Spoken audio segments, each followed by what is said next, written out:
Aleluia. O Espírito Santo está aqui nessa noite. Aleluia. Amém, querido? Nós estamos aqui, se Ele não tiver, não faz sentido de estarmos aqui, né? Então nós vamos nessa noite falar um pouco da consciência na fé. A Bíblia nos diz, desculpa, eu estou um pouquinho de cada coisa. A Bíblia nos diz que em João, põe para mim o tema, que aí tem a leitura que a gente vai abrir nessa noite. Ali, olha, nós temos aqui, ó, Romanos 5, 1 a 11 e João 16, 33. Põe 16, João 16, 33, porque Jesus deixou isso para nós.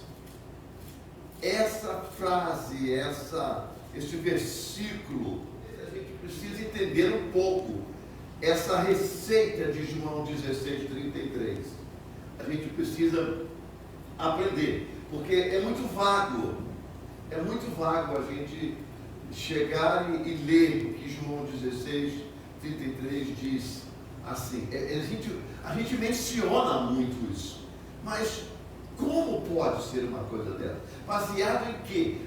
Tem que ter um alicerce para a gente aplicar o que João 16, 33 diz. Tenho-vos dito isto, para que em mim tenhais paz. No mundo tereis aflições, mas tende bom ânimo, eu venci o mundo. Quantas vezes nós já ouvimos isso? Quantas vezes nós já ouvimos isso? Só que, para que a gente aplique, pratique essa, mas tenhais bom ânimo, ou tenha bom ânimo, né?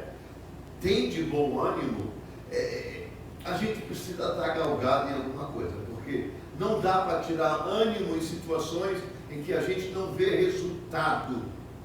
A gente não vê resultado. Nós somos seres humanos, a gente vive pelo que vê, a gente quer ver. A gente quer ver irmãos sendo curados, defunto andar, para crer que acontece isso dentro da igreja. Nós somos assim. Mas nós estamos falando de fé. Então, ter bom ânimo para vencer o mundo tem que estar galgado em uma receita de Deus. A gente sabe que a Bíblia não tem uma ordem, ela não está em ordem cronológica. A gente sabe muito bem disso.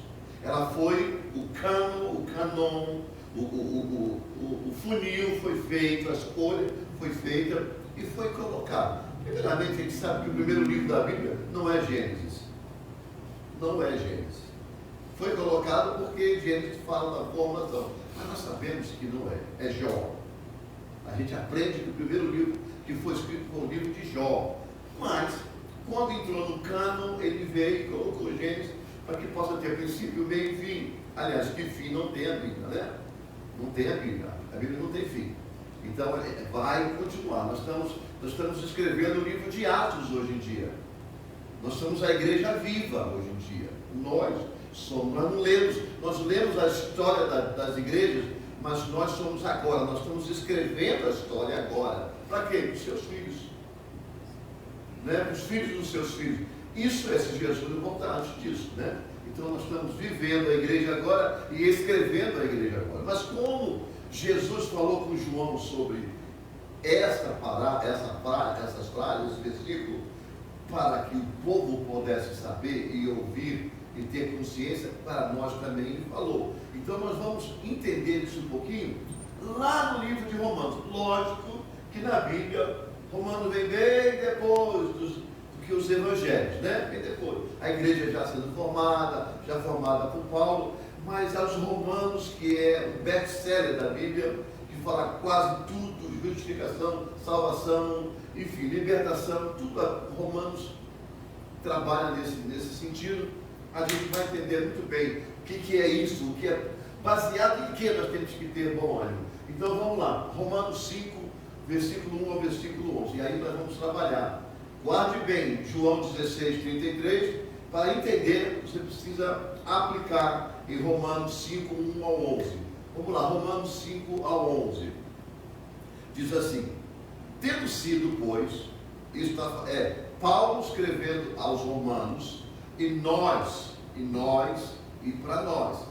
Então está falando do povo, o que aconteceu com o povo. E aí ele quer bem frisar essas coisas. Tendo sido, pois, justificado pela fé, temos paz com Deus, por nosso Senhor Jesus Cristo. Justificação quer dizer, nós fomos feitos justo. Justificação é a ação do verbo ser justo. Então nós fomos justificados. Fomos feitos de acusado, de réu, a pessoa livre. Ou seja, fomos justificados. Ele morreu por nós, ele pagou por nós e nos fez livre. Somos justos, tá? Através de quê? Da fé. Não tem outra forma de ver a justificação de Cristo a não ser na fé, porque a justificação ela não é visível ao corpo de ninguém, aos olhos de ninguém, mas sim na fé no que Jesus deixou para nós. Então, fomos justificados na fé, pelo qual também, olha, o próprio Jesus, pelo qual também, tendo entrada, pelo qual também temos entrada pela fé esta graça, na qual estamos firmes, nos glorificamos na esperança da glória de Deus. Olha, pela qual também temos entrada ou entrado pela fé na graça. A graça está no nosso meio. Olha que Paulo está dizendo a esse povo, a graça está em nós, ela está aqui hoje. Hoje nós vivemos a dispensação da graça. Tá? Se você ler todas as dispensações, nós estamos agora na graça. A graça está próximo de se acabar. A graça se acaba com o arrebatamento da igreja. É quando a apostasia toma conta de muitos de nós, e aí a igreja é arrebatada, aí a graça termina. Aí não tem mais graça de graça. Aos que ficarem serão degolados como se foi pego pelo sistema do anticristo, porque a morte dos que ficarem e confessar Jesus diante do sistema do anticristo serão degolados. Esquece isso não, viu, irmão? Se você não for para o céu por temor a Deus, não vai para o céu por medo, mas vá, viu, querido? Porque a Bíblia é dura, ela não brinca. As pessoas brincam, mas a Bíblia não brinca, ela é real. Nós temos que pensar muito bem disso. Quando você vê essas pessoas afastando-se de Deus, deixando de servir a Deus, se distanciando de Deus, você fala com ela, e ela sempre tem uns skills, umas desculpas, é aquilo, é isso e aquilo. Elas perderam o foco do que foi revelado, a volta do Senhor Jesus. Tá? Então, é bom a gente bem guardar nisso, que foi pela fé que nós entramos na graça, e a graça nos abrangeu. Vamos lá. E não somente isso, olha, não é apenas a graça, não é apenas a justificação, mas também nos gloriamos nas tribulações. E aí começa a receita de João 16:33. Nos gloriamos na tribulação. Ou seja, sabendo que a tribulação produz paciência. Tribulação é estar tribulado. Viu? Não é a tribulação da época da igreja que subiu, que vai ficar, não. É a tribulação do dia a dia. Porque tem dia, irmão, que a gente só joga a palavra tribulado para quem está quase endemoniado. Né? Essa pessoa aí, está tribulado. Não, nós somos atribulados. Porque tem tribulações, ou seja, momentos de tremor, de confusão, sabe, a cabeça fica assim, com 1000 pensamentos, está atribulado, sabe, não é nada demoníaco, isso é situação do dia a dia da pessoa. Mas ele vem dizendo assim, mas também nos gloriamos na tribulação. Por quê? Porque a fé nos leva para a graça nos leva para o céu nos leva para morar com Deus. É isso que a gente tem que manter a fé, e a gente vai entender por que Jesus diz, no mundo tenhais bom ânimo. Você está me entendendo? Bom ânimo, por quê? Porque se você tiver bom ânimo, o teu ânimo vai te manter, olha, mas eu creio que Jesus é meu Senhor, eu creio que Jesus vai me levar, Jesus está comigo, Jesus vai me ajudar. Isso leva você a ter ânimo no meio de uma luta, de uma tribulação, no meio das aflições. É no meio das aflições, a gente vê um povo assim, a gente vê um grupo de pessoas, né, que só lembra de Deus quando as coisas estão ruins. Sabe? Quando as coisas estão ruins, elas lembram do Senhor. Ela lembra para gritar: oh meu Deus, me ajuda. Por que Deus está fazendo comigo? Deus não está fazendo com você. É que a lei da semeadura, você está plantando. A gente vê pessoas tendo atitude diante de Deus, dentro da igreja, fora da igreja, irmãos nossos, em todas as áreas, a gente vê a atitude deles, mas eles esquecem que a ausência deles na presença de Deus é semente que eles estão plantando. Mas eles vão colher um dia. Hoje está tudo bem, hoje o diploma está na parede, hoje o salário está no banco, hoje o carro está quase do ano, a comida está na geladeira, está tudo bem. Não, mas tribulação, está tudo bem. Por quê? Porque aquilo que sustenta o sorriso é aqui, é no bolso e na saúde. Enquanto o bolso estiver bem, pagando as contas, sobrando um pouquinho, planejar as viagens de sonhos, né? Está tudo bem, mas quando o bolso se esvazia, ou o corpo começa, né, aí o médico fala assim: não sei não, o negócio, vai depender um pouco de uma cirurgia meio arriscada. Aí, oh Deus, e por que eu estou na tua casa? Por que eu estou na tua casa? Eu sou dizimista fiel, eu te oro à noite, te oro de dia. Mentiroso! Mentiroso, farsante, não tem jeito, é mentira, porque às vezes fala, mas aqui, Deus não está. Mas aquele que está aqui no coração, que não deixa Deus de maneira nenhuma, nas tribulações, nas aflições, ele tem a consciência pela fé que a graça está com ele, ele tem a consciência pela fé que Jesus está com ele, e aonde Jesus chega, algo novo tem que acontecer. Nós não somos atribulados, nós estamos passando pela tribulação. Nós não somos uma pessoa derrotada, nós estamos passando pela luta e perdemos alguns rounds. Mas não perdemos a luta toda. A batalha não terminou ainda.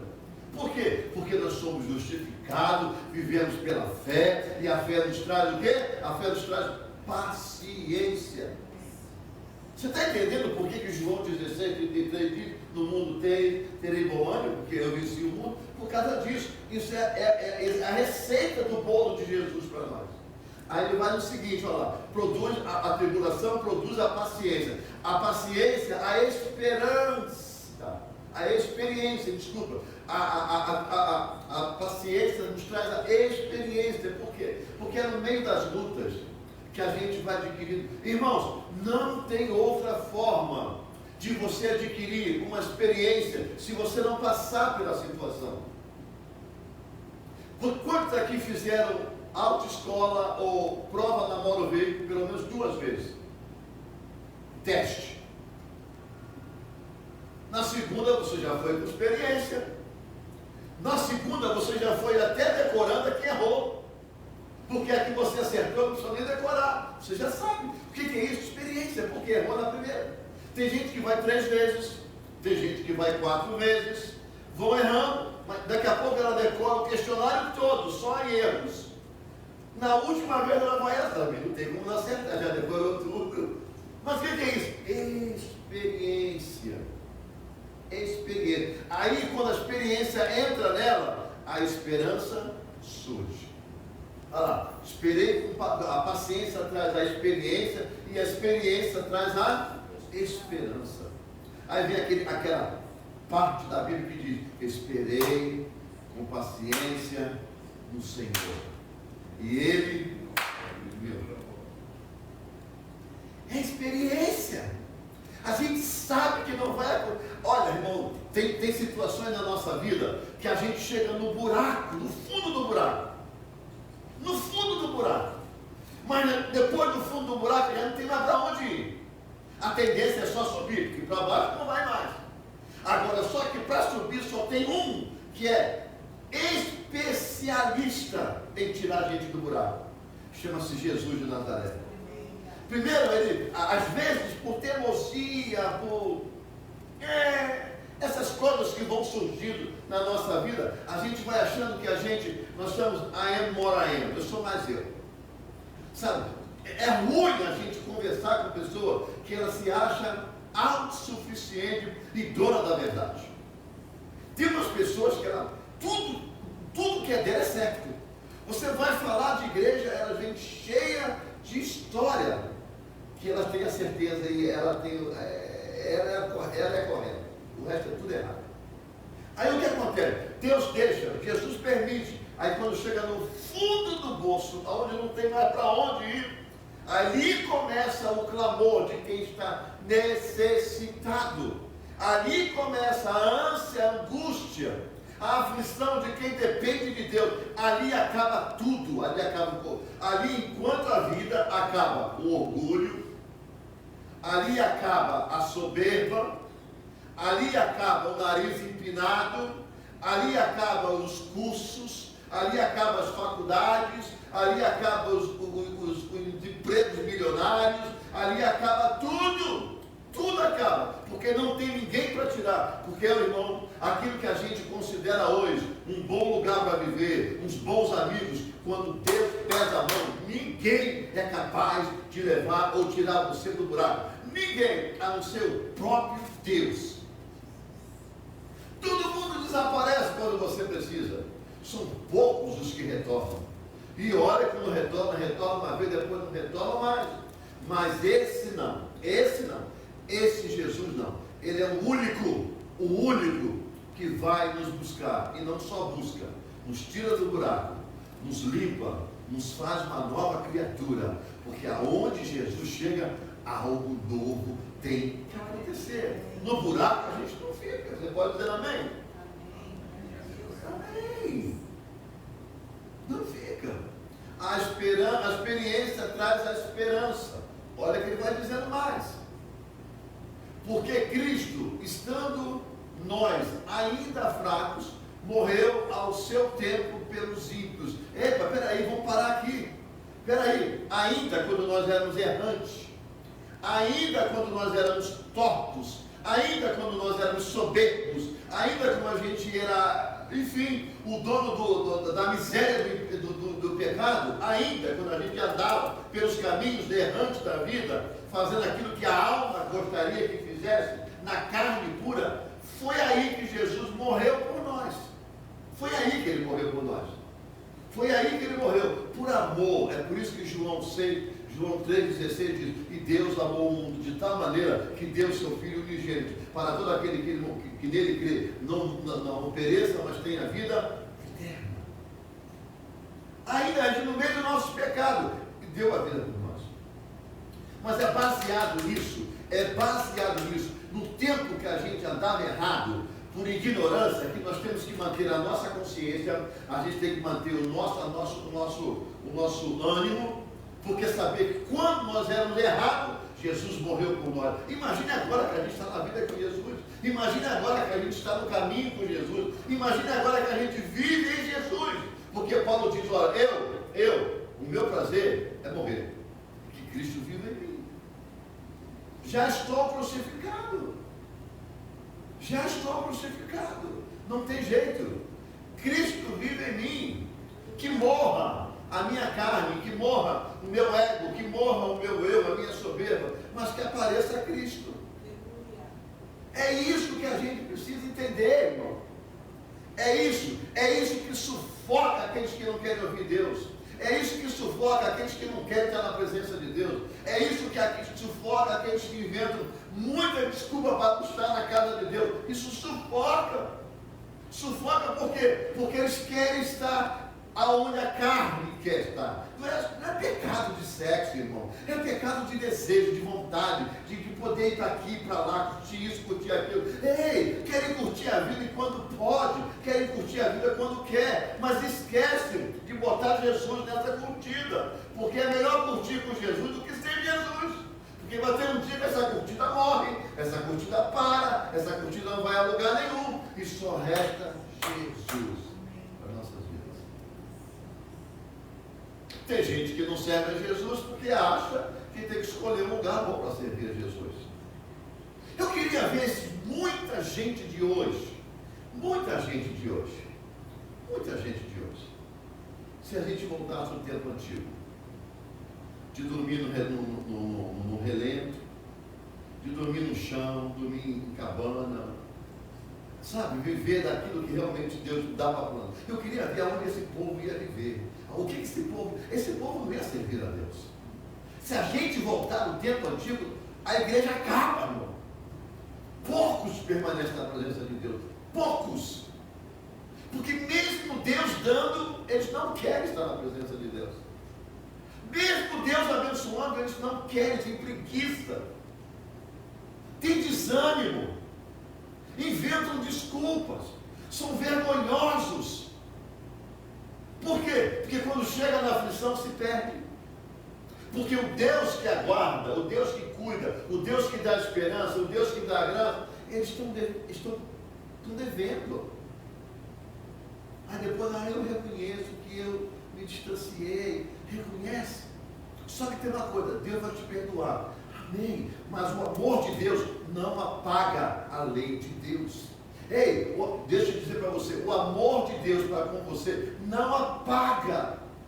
A moral de Deus não apaga a lei de Deus. A lei da semente você vai colher. Mesmo que você volte, você vai colher, porque você plantou. É isso que é o problema. Porque vão dizer, poxa, enquanto eu não estava na igreja fielmente, ou na igreja constantemente, eu tinha minhas coisas. No dia que eu resolvi voltar, perdi tudo. Mentiroso. Estava na igreja, mas a igreja não estava em você. Estava em Deus, mas Deus não estava em você. É só isso. Só que você plantou ao longo do caminho. Epa, você vai voltar ao caminho. Porque sempre com Deus a gente volta pelo mesmo caminho. E aí a gente vai colher o que nós plantamos ao longo do tempo. É isso que Paulo está dizendo ali para eles, para que eles possam se lembrar. Porque na angústia, sabe, na tribulação, eles têm que ter fé. Tem que ter fé. As aflições vêm mediante a nossa o quê? Nossos atos. As aflições vêm mediante. As aflições, irmãos, não são de Deus. As tribulações não são de Deus. Deus não tribula ninguém. Deus não aflige ninguém. Nós é que nos afligimos e nos tribulamos. Aí nós temos que adquirir experiência. Mas mesmo que você aprenda com Deus, é só ler a história do povo de Deus. É só ler a história. Aquilo não se anula. Aquilo não se anula. Até hoje não se anula. Deus fez de tudo para eles sair do Egito. Tudo! E mesmo assim eles continuaram fugindo da presença de Deus. Estando no meio do povo de Deus. Isso se aplica na igreja de hoje. Deus continua abençoando. O sol nasce para todos. Amém. Só que o céu não é para todos. É só aqueles que realmente adoram a Deus, que servem a Deus. E Deus quer que todos vão para o céu. Claro que quer, mas não vão todos. Não vão. Mas por que não vão? Porque não querem ir. Não é que Deus faz acepção. É por isso que ele diz, se tiver um no telhado, não desça. Se tiver dois, um vai, outro fica. Lembra das virgens? Eram 10 virgens. 10. Virgens somos igrejas. São pessoas na presença de Deus. 10. 5. Estava ali a igreja. Só quando o mestre veio, e daí um pouco da dividir. Eu? Não. Vai comprar, toma rumo. Vocês poderiam muito bem ter abastecido a sua lamparina com azeite, porque vocês sabiam que o noivo vinha. Aí alguém vai dizer, poxa, que cristãos são esses? Podia ajudar o irmão. Não é questão de ajudar o irmão, é questão aqui, Jesus não estava aqui, a ânsia, o esperar a Jesus não estava aqui, estavam caminhando junto. Essa caminhada com Jesus está cheio. Mas se Jesus está na maioria, não sei se está. Porque tem muita gente procurando Jesus para ganhar coisa. Mas a principal coisa eles não estão preocupados, que é a salvação. É isso que ele está lembrando. É isso que está querendo. Ei, adquira experiência. Você foi justificado. Você foi alcançado pela graça na fé. Sabe? Olha, lembra quando você era pecador, ele morreu por você, não esqueça. Porque Paulo não queria que eles morressem. Paulo não queria que eles abandonassem a fé, irmão. Mas vamos lá, esse aqui é o número 6. Vamos acelerar para a gente não terminar muito tarde. 6. Porque apenas se alguém morrerá, porque apenas alguém morrerá por um justo, pois poderá ser que pelo bom alguém ouse a morrer. O que está dizendo o seguinte? Peraí, morrer pelo bonzinho, ninguém tem necessidade de morrer, porque a pessoa é boa. Ouviu? Mas Jesus morreu por nós, pecadores. Viu por que João 16:33 diz? No mundo tereis aflições. É que quando você entender que isso acontece, lembra disso. Se a gente lembrar disso, irmão, a gente não sai da presença de Deus. Se a gente lembrar que nós fomos alcançados pela graça, que Ele morreu por nós quando Ele era pecadores, quando a gente não era justo, Ele morreu para nos tornar justos, a gente não abandona. Não abandona. A gente vai balançar, a gente vai encontrar vento, o barco vai dos dois lados vai ficar balançando. A gente, não, mas eu estou galgado naquilo que a palavra de Deus diz. Ele morreu por mim, Ele me fez justo, eu vou morar com Jesus, eu vou para o céu com Jesus. Vai balançar, mas eu não vou desistir, mesmo que eu não veja a minha vitória, mesmo que eu não sinta a minha vitória, né? Mesmo que eu não sinta, mesmo que ninguém fale, que o profeta não levante na igreja para anunciar a minha vitória, eu creio no Deus que eu sirvo. Porque a minha palavra que consola, a única palavra que consola meu coração, a minha alma, não vem de homem, vem da palavra da boca de Deus. É da boca de Deus que vem a palavra. E é isso que ele está dizendo para nós. Vamos para o próximo, o 8, esse aí já é o 8, né? Mas Deus provou o seu amor para conosco, em que Cristo morreu por nós, sendo nós ainda pecadores. Aí nós já falamos sobre isso. O 9. Logo muito mais agora, tendo sido justificado pelo seu sangue, seremos por ele salvos da ira. Entendeu? Vamos lá, a gente já falou bastante coisa, dá para a gente correr. Porque se nós, sendo inimigo, fomos reconciliados com Deus pela morte do seu Filho, muito mais, tendo sido já reconciliados, seremos salvos pela sua vida. Esse aí é o número 10. Vamos fechar logo o 11 e a gente faz a consideração final. E não somente isto, mas também nos gloriamos em Deus, porque o nosso Senhor Jesus Cristo, pelo qual agora alcançamos a reconciliação. É isso que ele diz, tenha bom ânimo, lembra do que eu deixei para vós, lembra do que eu fiz para vós. É a única palavra que nos dá consolo na aflição, na tribulação, são essas, são a palavra de Deus. Às vezes a gente prefere muito contar a nossa vida para amigos confidentes, do que contar para Jesus. Viu? Tem amigo que sabe muito mais coisa do que Jesus. Porque tem gente que esconde, acha que esconde de Deus as coisas, mas tem amigos que sabem de tudo. E a minha mãe sempre nos disse um ditado que eu não esqueço: não conte tudo da sua vida para um amigo. Não, vou falar bem devagar, não conte tudo da sua vida para um amigo, porque toda vez que você contar de toda a sua vida para um amigo, você está criando o pior inimigo da sua vida, porque o dia que ele se voltar contra você ou ela, você vai ter um gigante do teu lado contra você. Agora, se a gente contar tudo para Jesus, ele nunca, por mais que a gente tenha feito miséria nesse mundo, ele não vai deixar de nos amar.